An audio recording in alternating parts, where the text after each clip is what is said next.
Okay, we're back. I am not going to do it on a tripod just yet because I just want to show you the ingredients, tell you the prep I did. This recipe is easy, but a little bit of time consuming. So, we'll get there. However, it is called the most viral pasta. And I saw this recipe with an influencer named Corey B. He and his wife will take recipes and they make them. And I don't know if they just don't post the things that don't come out so well or what, but everything they do, they say is phenomenal. They're falling down on the floor and everything over it. But this one sounded interesting. As I said in the past, my husband's an onion lover. It's got a lot of onions in it. And as with all recipes, I'm going to put my own little twist in there. But I'm going to go ahead and show you now what we're looking at. Okay, this recipe calls for 4 to 5 large onions sliced with a mandolin. Happen to have a mandolin. If you don't have a mandolin, don't worry about it. Slice them as thin as you can. This is a 9x13 Pampered Chef casserole dish, and that's what 4 onions look like in it. Okay, also we'll have sun-dried tomatoes in it. It calls for 1/2 cup, and we're going to use all of the sun-dried tomatoes in this because I kind of like them. Calls for garlic. I have garlic. Calls for Italian seasoning. I don't have pre-made Italian seasoning, so I've just got my oregano, my basil, which I mixed. Calls for paprika, a tablespoon of paprika, a tablespoon of your Italian seasoning, and a tablespoon of dried parsley flakes. These I have jarred myself because I dried them. My sister will grow herbs, and the last time she had a bunch of parsley, she brought it to me. I let it dry out, crumbled it up, so we have basically fresh dried parsley, if that makes sense. And then the recipe calls for bow tie pasta. I don't have any bow tie pasta, but I do have the rotoni pasta. I've got the spirals. So we're going to use that. And it's a protein pasta. And if you watched my video that I just did a little while ago on the Javi protein refreshers, you'll know the whole story behind the protein. So, protein pasta, and the recipe does not call for it, but again, adding a level of protein to it and making it more of a meal than a side. I've taken chicken out of the freezer. We're going to go ahead and season that up and cook it up, and then once everything is cooked, we will have the chicken with the pasta or mix it in together. So, did my little mise en place again. So I have my herbs ready to go. It also calls for olive oil, but I'm going to set everything up and we're going to mix it together, and then we will see how it comes out. Okay, got everything set up so we can see what's going on here. The recipe tells us to grab our onions. And I did this morning when I prepped all the stuff for the filthy cabbage, which is, if you haven't watched that video, was done today. So let me tell you how strong these onions are. 4 large onions. This is our spice mixture. I'm going to go ahead and just pour that over and get rid of that. I'm going to grab some tongs and just kind of mix that along. It's a very onion heavy recipe, I will say that. Now I'm going to mix the spices in with the onions.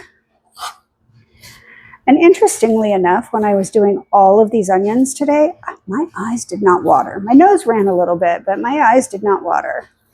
And I was really hoping it wouldn't because I'd already put mascara on, and it's tubing mascara. And if you know, you know. The tubing mascara, it's pretty scary as it starts to come off. You don't get the raccoon eyes. You don't get the dripping paint look. You get what looks like little furry creatures on your face. But it's just that it's tubing mascara, and it literally tubes it forms a tube around each lash. And then those tubes come off, and they're fibrous. So that's why they look like little creatures to me. Okay, this is mixed pretty well. I've already preheated my oven, or turned it on to preheat. It's supposed to be at 400 degrees. PR is anxious. Oh, she's going to go out and raise hell, because I'm sure there's a dog out there getting a walk and not her. And heaven forbid they should be in her neighborhood. Our little bunny. So if you haven't watched, well, you haven't seen it yet, because I haven't posted it yet. I will post it later today, because they are still out there working on the pool. It is almost 6:30 at night. And so the story is, I'll just be a little repeat if you watched my pool video. Yesterday, the contractor came out, and we're walking around the pool, and Jeff's like, oh, I wanted to ask you, what are these holes for at the bottom of the pool? And I looked at them. I'm like, Jeff, I think those are bunny rabbits. Like, they dug a little hole there. And he's like, no, they're not bunnies. I'm like, I think so. And the contractor's like, yeah. He goes, those aren't holes we dug. I said, I really think they're bunny rabbits. Cut to today, they came back with people to kind of clean up mess and get the inside of the pool prepped and ready and fill in the ditch. And I was on my conference call, and I got off the conference call, and Jeff told me they found a bunny. They're actually 2 baby bunnies. There were 3 holes. They found 2 baby bunnies. One of them took off like a bat out of hell and ran under the gate, so he's off on his own. But the other one of the gentlemen that was here caught, and he put him in a bucket with some dirt, and we gave him some carrots. And they're probably too little to be able to eat them, the guy said, but there's carrots in there, and he's going to take it home. And he said he'll do just like he's done with other rabbits that he's found, other babies. He lets them get big enough to where they can survive on their own, and then he releases them back into the wild. So that was super sweet. Let me get olive oil. I'm stepping out of camera view for just a moment. So it says olive oil to coat, right? So no particular amount. Now, the recipe also calls for a half a clove of garlic, and you just drop this half clove in there. All right. I know this looks like a lot, but it's just kind of drizzling out. My garlic is already broken up. So I'm going to say that's enough olive oil. I'm going to coat this, but what we will do is we'll crush the garlic. We will take the skins off the garlic. Nice. Looks pretty. And we're just going to throw the whole cloves of garlic in there, because everything is going to just cook down to pretty much nothing. Okay, so that's what that looks like so far. Let me grab a little cutting board and a knife. I'll move all of this out of the way. I emptied this jar of paprika. I have my little spice round over here, and I refilled it. But I keep these because when my sister brings me, I'll wash it out, of course. But when my sister brings me her herbs, it's like what I was able to do to keep my dried parsley. I know she has dill. I have a dill jar, but maybe if I have too much, then I can always put it in one of these. So I'm not going to throw that away. I will repurpose that. And again, half a clove of garlic. We're going to do garlic measuring with our heart.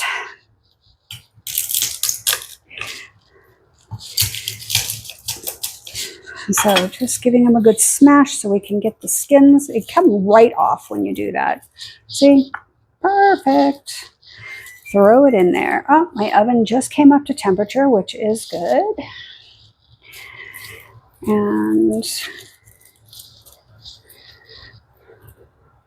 It makes it so much easier to peel. Try and peel a garlic, a little garlic clove.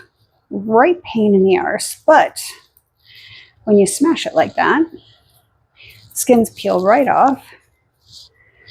Garlic is sticky. The juice is sticky.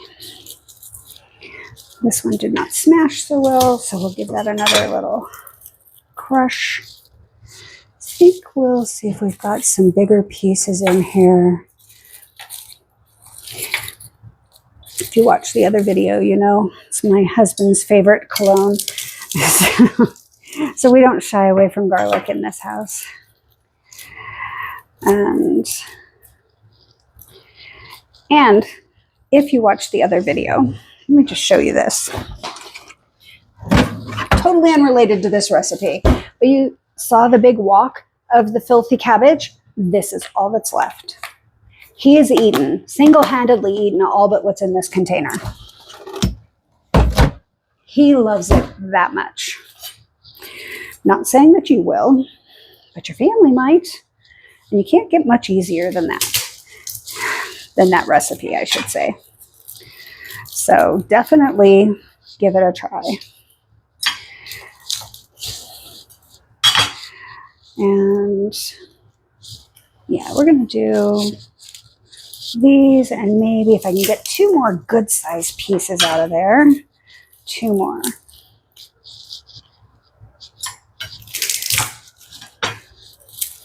So easy when you just smash them like that. Here's 1 good sized piece. There's another. That should be good. And I am sure if you don't deal in fresh garlic, maybe it's just not your thing, you don't like it, whatever, you don't want to deal with it, you don't want to handle it, I'm sure you can use the jarlic, no problem. But around here, I'm not a fan of the jarlic. I usually keep a small jar, and more so for the juice, for the oil, because when I make deviled eggs, I'll just put a couple of drops of that garlic oil in the mix, and eventually I'll use that garlic for other stuff. Okay, I have mixed this in, all the spices, all the garlic, olive oil, and the onions. Okay, it says to cover it with foil, put it in a 400-degree oven for an hour.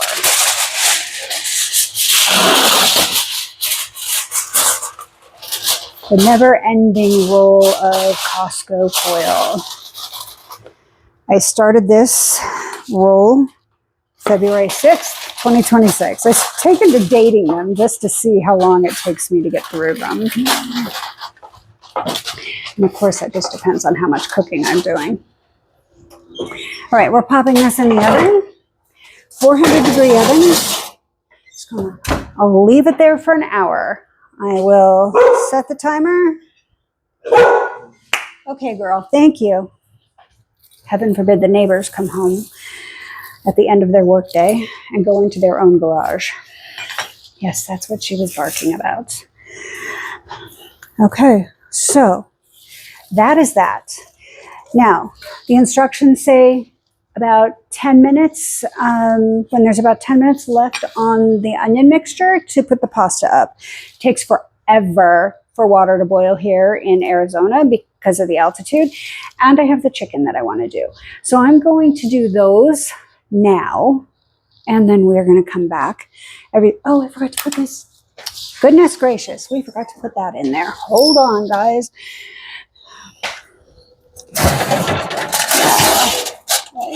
Didn't get too hot. I forgot to put the tomatoes in there. The sun-dried tomatoes. Man, I am pretty sure that's what's going to make this recipe. See, we don't have to be perfect. We just try and catch it as best we can. According to Jessica at Applesauce and ADHD, spank it. Spank the bottom of the jar and it'll open. And so it did. And Jeff was wonderful. These are already julienne cut, so I don't even have to slice them. And we're going to use the whole jar in here. It is more than a half a cup. That's okay. Sun-dried tomatoes, I think are just, they smell delicious. And that sweet flavor.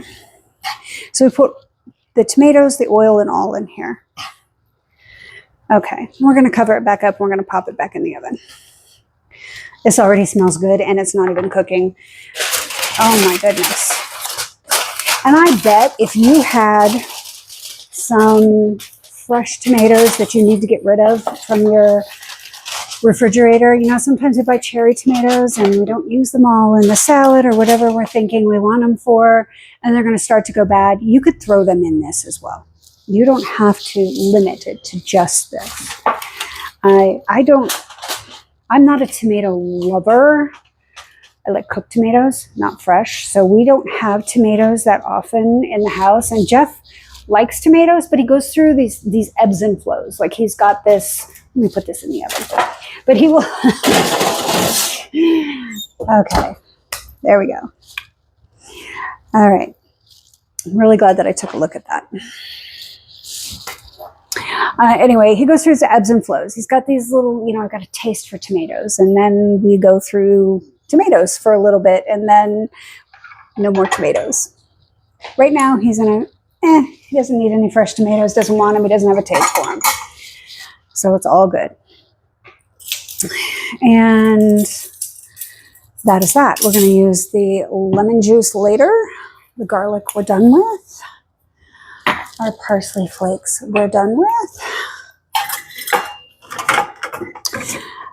And I'm going to decide how I want to season the chicken. I know I'm going to cube it so that we can just have little bite-sized pieces, because I think I'm really going to mix everything in with the pasta. So I will get this cleaned up and then get back to you with that. I'll be right back.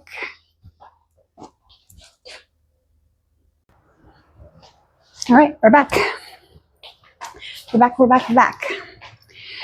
And I am overlit. I can see the sun glaring through. So I got everything cleaned up and washed, dried, put away for the most part. And I got the pan out for the water for the pasta, and I've got that up to boil. Oh, that sun is really kicking. Maybe I should try and move you. So I am really backlit, crazy backlit. Let's see. You can go through the process with me. A little better, I think. And in the process of all of that, I decided how I wanted to go ahead and do the chicken. I'm going to use the Good Seasons Italian seasoning mix to season the chicken with.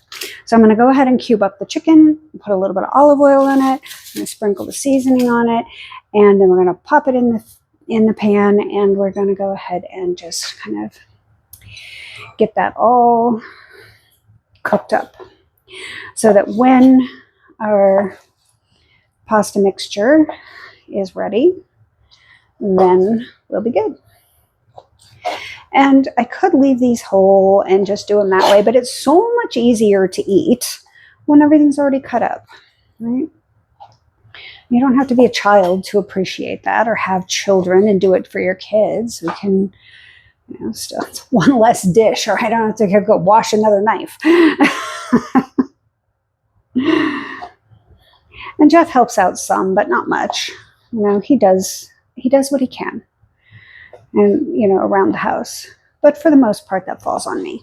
So I do try and do things that make it as easy as possible on myself. It doesn't matter how big you want to cut your chicken here. Just try and make it pretty uniform in size, because, you know, everything's going to be tossed in the same pot, and we want it to kind of cook evenly together. There's a little bit of fat on that. I'm just going to trim that off and throw that away. So I was just outside. The pool people left, and I did a little video for you. So once I'm finished with the cooking stuff, I will put that compilation together and get both those videos posted because I still haven't posted the one from last weekend. And here we are almost to this weekend.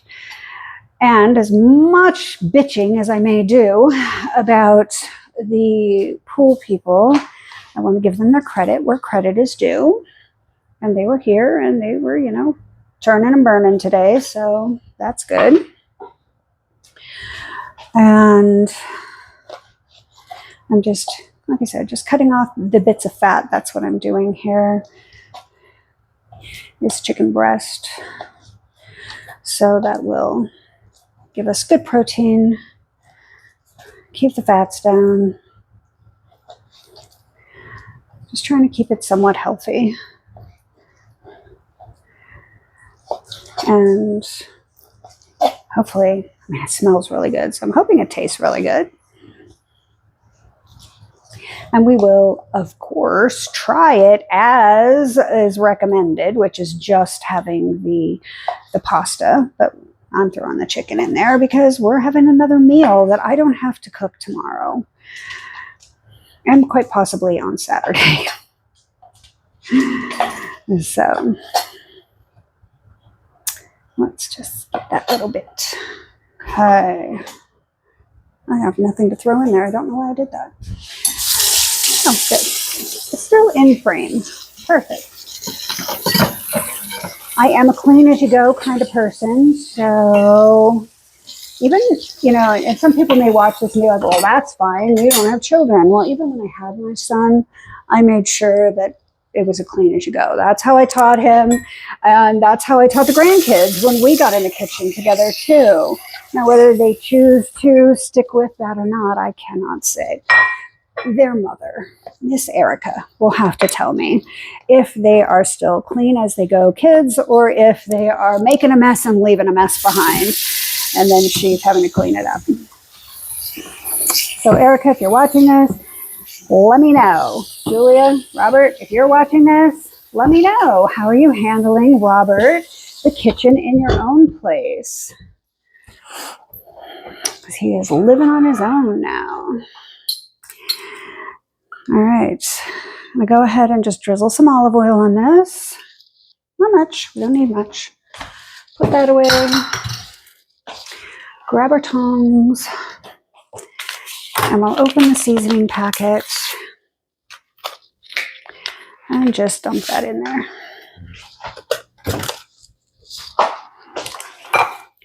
And mix that up. Just going to coat it. I will turn the pan on so that it gets hot. Let's get the right burner. And there we go. Okay. Oh, yes.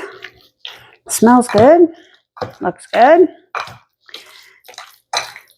So we'll get that cooked up. All right.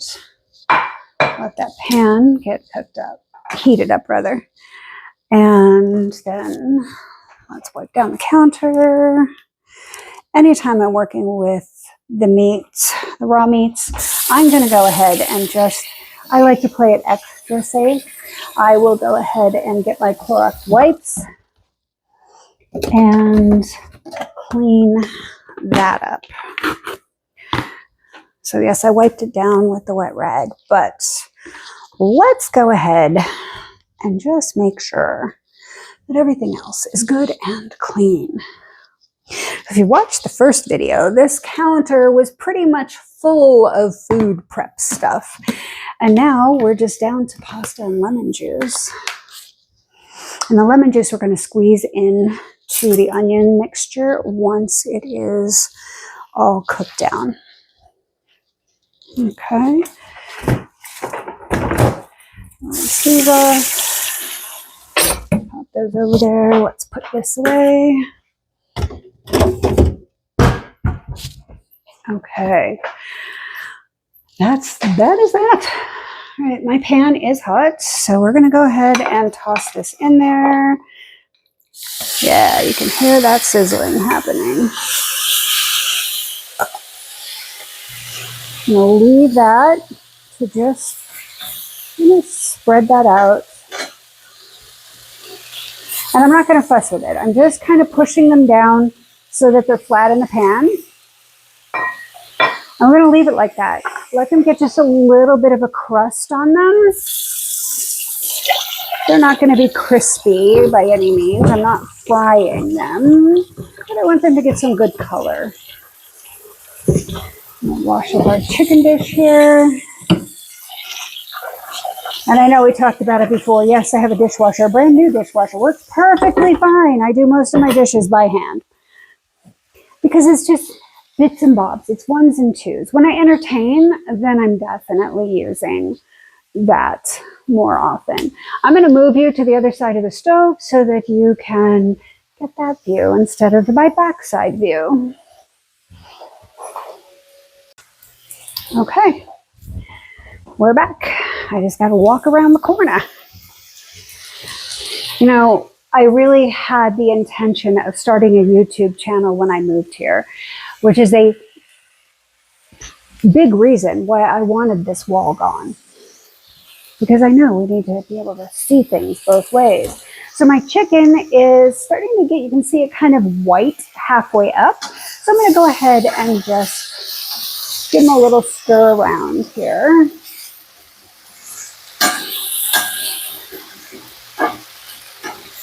I'm sticking to my nonstick pan, so maybe I'll give it a little drizzle of olive oil. So I cut the fat off of the chicken.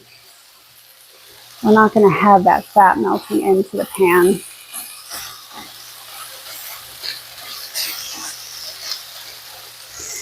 So today was a very productive day.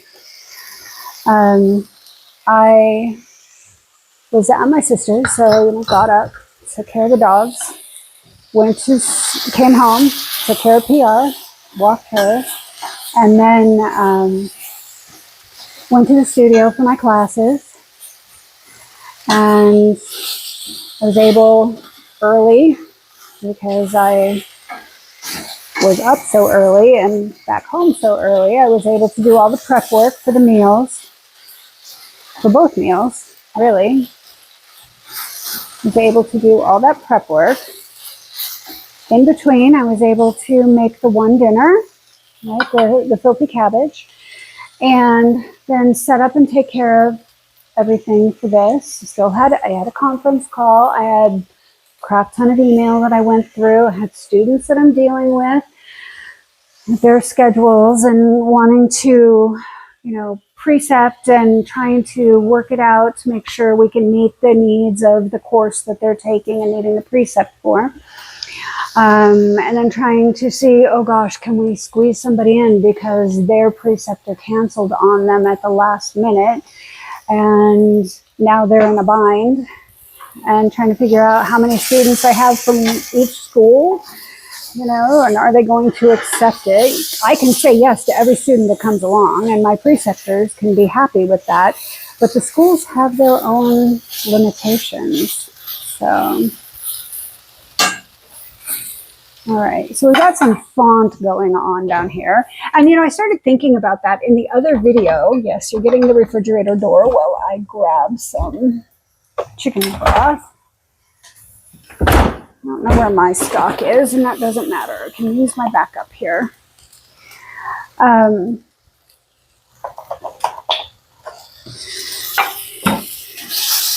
It's just the schools will put a limit on the number of students we can have, which I understand. So I can say yes, the preceptor can say yes, and then the school can say no. And I know I've talked about this before. They're very, in relation to the number of students that are out there taking these ARNP courses, nurse practitioner courses, and DO and MD courses, there are very few doctor's offices that will precept students. And it is a requirement for these courses, for licensing, that these students actually have that hands-on experience. Not really realistic on the part of the schools, to sit there and accept so many students. I know it's a money thing. I get it. I know that. But it's really not fair to the students. Because part of the lure of them getting their students is, yeah, we'll help you find your preceptors, don't worry. And then it turns into all of this, oh, my school's not helping me. Can you do this? Somebody I know took, precepted here and they had a good experience. I think at this point, even if they didn't have a good experience, they would be lying, saying, yeah, they had a great time with you. Need to love to precept with you, and we don't get paid for it. If the school will pay us, we will accept that money. But when they require the students that are already paying a crap ton of money for this education, they're requiring them to pay for it as well.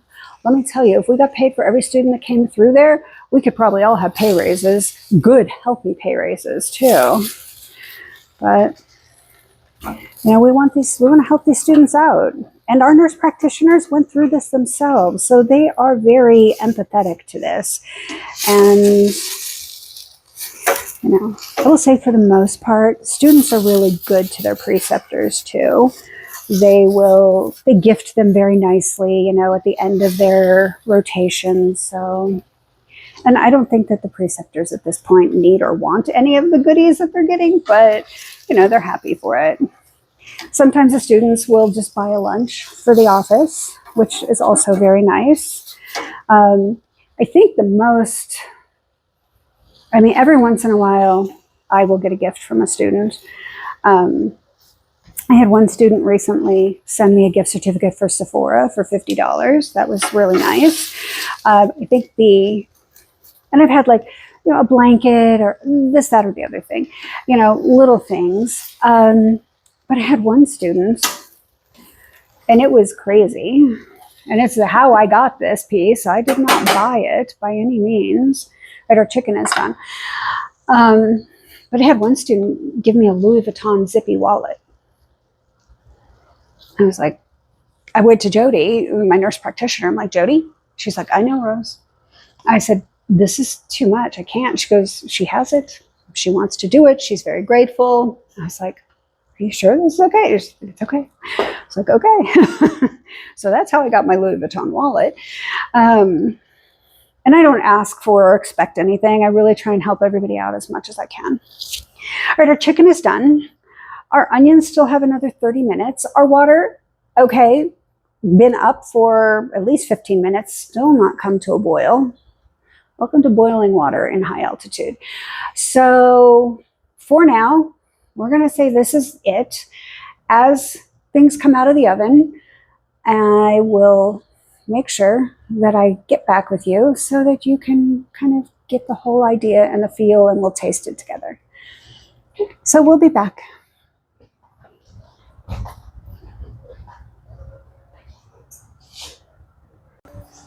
All right. Got this out of the oven.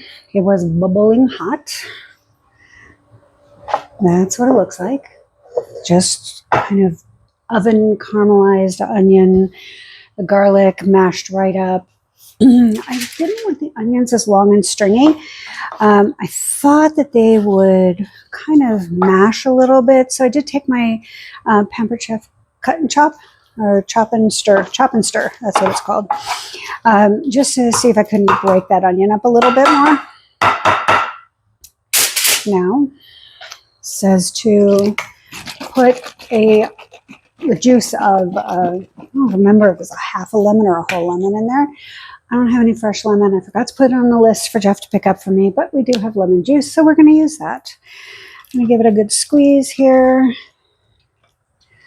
That's good. I'm going to give that a little stir.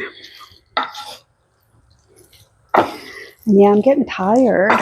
Had a very full day today. All right, smells really good. Really does. All right, go ahead and dump pasta into this. Might reserve a little bit of it. I don't know.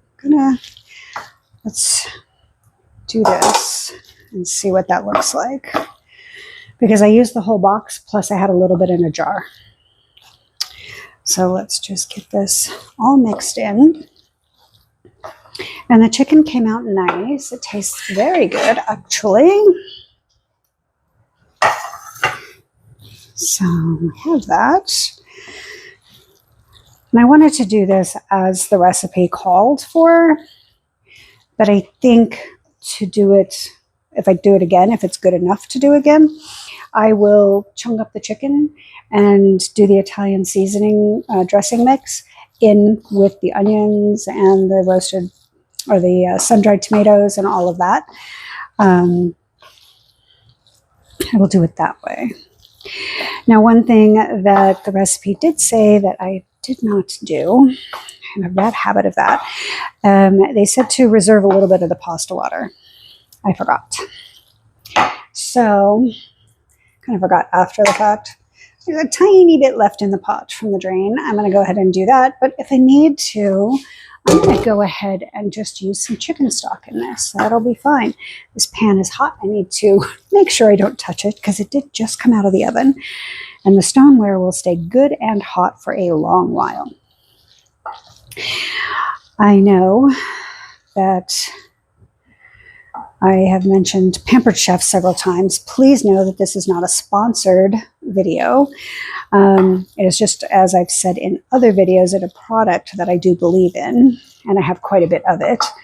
And they are by no means the only people that do stoneware pans, but I do feel that, oh, that's good, guys, that's good.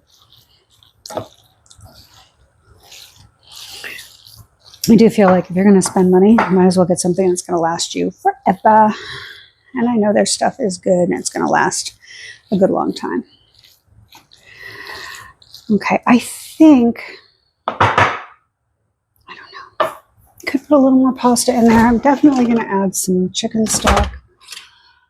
Did I leave it out? No, put it in the wrong spot is what I did.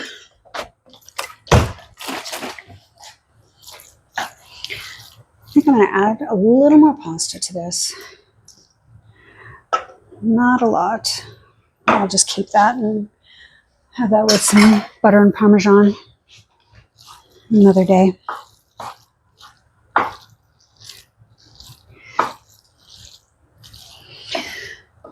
Again, this is a lot.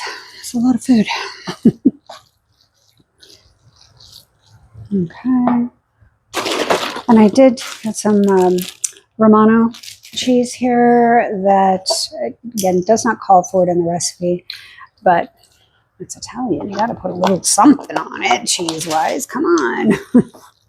I don't want it that stringy, gooey mozzarella cheese. I don't feel like that's what it is, what's needed here.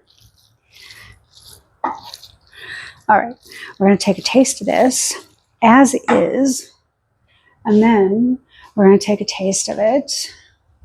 I need a fork. This is my house, right? And I'm going to eat it right out of the pan, and that's perfectly fine. So let's just take a bite here, get a little bit of everything in there. That sun-dried tomato, a very elusive sun-dried tomato. That's a lot of onion. I'm sure it's fine.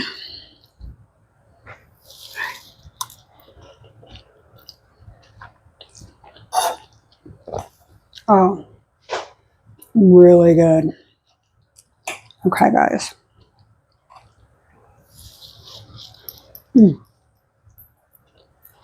Good. Mix the chicken in with that. Up the protein on it. Really good. Okay, this is definitely worth making. Jeff's coming this way, I think. Nope, he's going towards the bedroom. Jeff, you want to taste this? Let me just taste a little bit. Yeah. He has his hearing aids in and the TV going, so he's extra loud.